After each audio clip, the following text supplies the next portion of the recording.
Ethiopia's big bet on hydropower, from GERD to Koysha. Ethiopia's ambition to secure energy independence is taking another major step forward. Just a month after inaugurating Africa's largest dam, the Grand Ethiopian Renaissance Dam, the government's Council of Ministers began its 100-day macroeconomic performance review with a field visit not to factory nor a farm, but to another massive construction site, the Koysha hydropower project. Civil works at Koysha have now reached 70% completion, with the dam structure standing 128 meters high. When finished, it will be the second largest hydroelectric facility in Africa, right behind the GERD. Hi, I'm Samia Mohammed, and this is Analytica Today.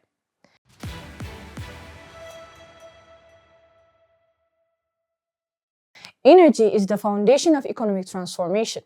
With reliable power comes industry, investment, and productivity, and Ethiopia seems determined to build that foundation once and for all. Its current portfolio of energy projects shows a country trying not only to light homes but to power a new stage of industrialization. The Koysha Dam sits on the Omo River, about 560 kilometers southwest of Addis Ababa, downstream from the Gibi GERD Dam. The site is part of what engineers call the Omo Cascade, a series of hydropower stations designed to harness the same river system for continuous generation. According to the latest construction briefings, Koysha will have an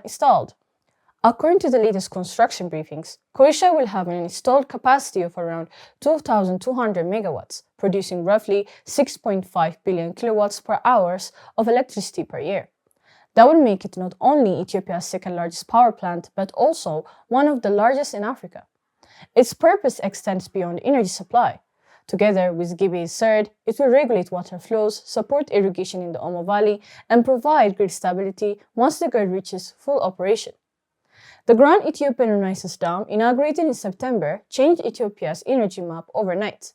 With a planned capacity of 5,150 megawatts, GERD alone has more installed generation than the entire national grid had just a decade ago.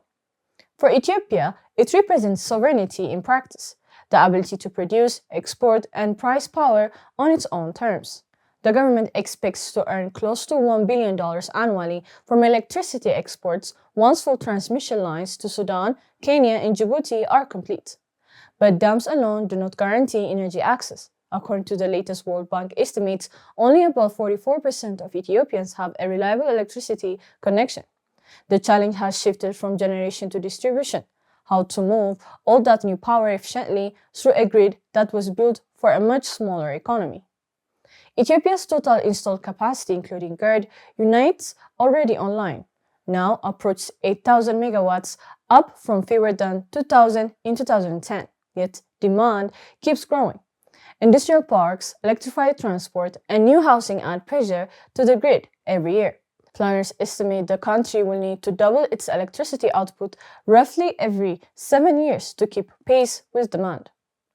The payoff could be transformative. Hydropower reduces dependence on imported fuel, lowers production cost for manufacturing, and increases competitiveness in exports ranging from textiles to fertilizers.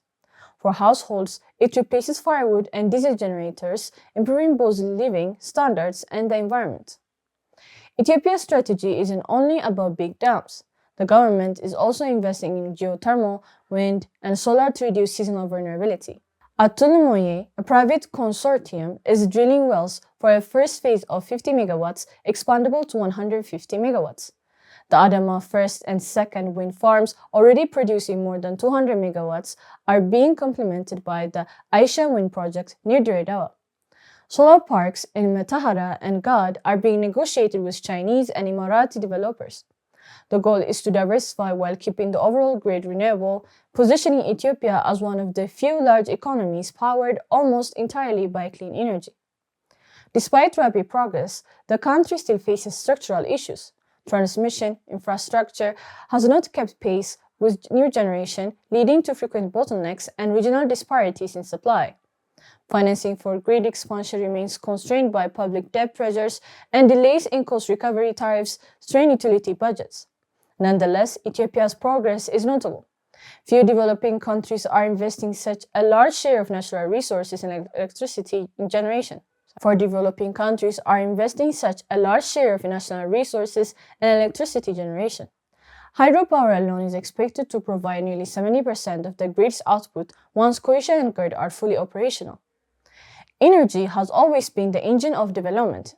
In Ethiopia, it's also the symbol of self-reliance. From GERD on the Nile to Koysha on the Omo, the country is building economic leverage, the capacity to drive its own industries and to trade electricity across borders. If the rest of the system, the grid, access, and the governance keeps pace, Ethiopia's energy strategy could stand as a model for the continent. I am Samia Mohammed, and this is Analytica Today. See you next time.